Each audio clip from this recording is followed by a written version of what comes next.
La France accueille la conférence des Nations Unies sur le climat du 30 novembre au 11 décembre. 10 chiffres à comprendre. 21. La COP 21 est la 21e conférence mondiale sur le climat.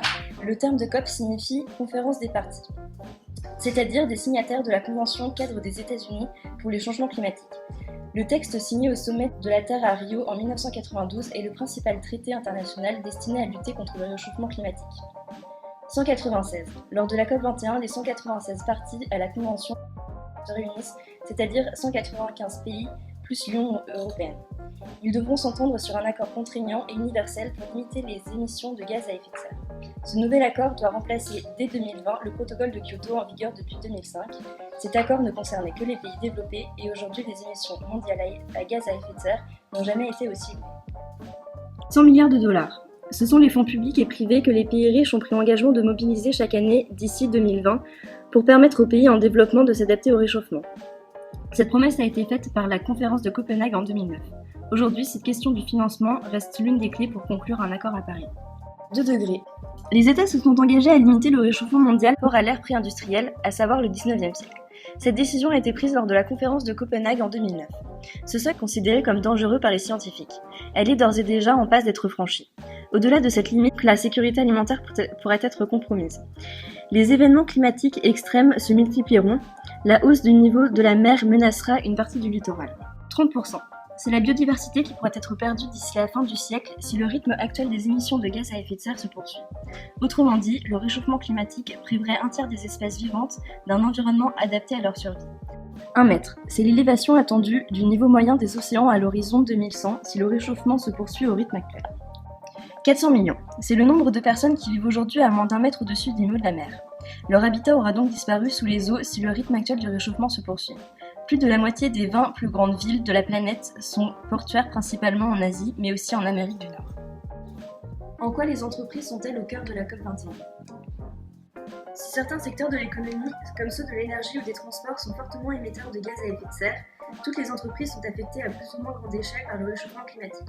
Nicolas Stern, ancien directeur de la Banque mondiale, estime que ne rien faire contre le réchauffement climatique coûterait 20% du PIB mondial, soit entre 3 500 et 15 000 milliards de dollars, alors que le coût de la lutte contre le réchauffement climatique équivaut à 1% du PIB mondial par an. Selon Pierre Gattaz, le patron des patrons, la lutte contre le réchauffement climatique peut représenter une réelle opportunité pour les entreprises. En effet, celles qui prennent dès à présent en compte le risque climatique dans leur stratégie auront clairement une longueur d'avance sur leurs concurrentes et elles auront intégré son coût et parfois anticipé des réglementations. D'autres entreprises ont plus directement à y gagner, comme celles qui apportent des solutions. Ceux qui polluent doivent assumer le coût de la pollution qu'ils génèrent. Cependant, beaucoup adoptent un comportement de passagers clandestins, c'est-à-dire qu'ils polluent tout en espérant que d'autres en assumeront le coût. De plus, l'environnement étant un bien public et non privé, les individus, particuliers comme entreprises, n'adoptent pas un comportement responsable puisqu'ils n'y retrouvent aucun intérêt personnel. Mais cette pollution a bel et bien un coût social qui doit être régulé. En effet, les entreprises du CAC 40 étaient très présentes lors de la COP 21.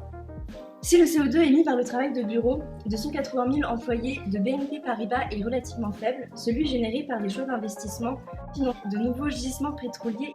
Lutter contre le dérèglement climatique requiert une transformation structurelle de nos économies sur le long terme. Difficile d'attendre des entreprises qu'elles remettent en cause leur modèle économique et les profits qu'ils génèrent, voire leur existence même. Pour réguler cette tendance, le marché est le meilleur outil, ainsi l'intervention de l'État est nécessaire dans plusieurs cas. Les incitations. Suite au protocole de Kyoto, plusieurs pays mettent donc en place des marchés de droit à polluer en 2005. Ainsi, un prix de marché est attribué à la pollution en tant qu'externalité négative de l'activité industrielle, ce qui correspond à la logique du pollueur-payeur. Les entreprises doivent alors déterminer leur futur niveau de pollution, dont le niveau de prix est déterminé par la loi de l'offre et de la demande sur le marché des droits à polluer, car les entreprises peuvent en effet vendre des permis si elles polluent moins, ou au contraire en acheter si elles polluent plus. De cette façon, cette externalité négative induite par l'activité est internalisée à celle-ci, ce qui incite les entreprises à faire attention à leur pollution. En parallèle, il faut aussi créer des liens entre les pays, l'Europe, les États-Unis, la Chine et supprimer les subventions aux énergies fossiles. Et à se retrouver rapidement vers l'application de solutions de rechange respectueuses de l'environnement. Zoom sur la taxe carbone.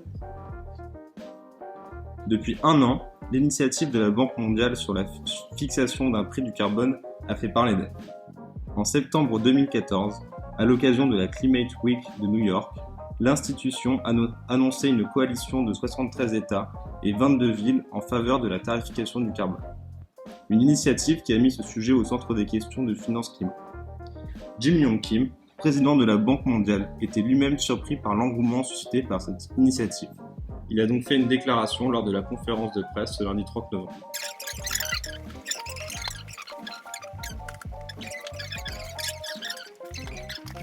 Rappelons qu'il existe aujourd'hui 3 façons de mettre un prix sur le carbone. Les taxes, les normes ou les marchés carbone.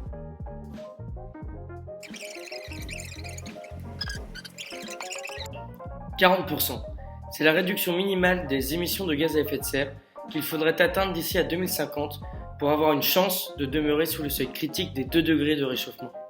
L'objectif de la communauté internationale avec la COP21 est d'arriver à la fin du siècle à une économie mondiale neutre en carbone, c'est-à-dire qui émet autant de carbone qu'elle en absorbe.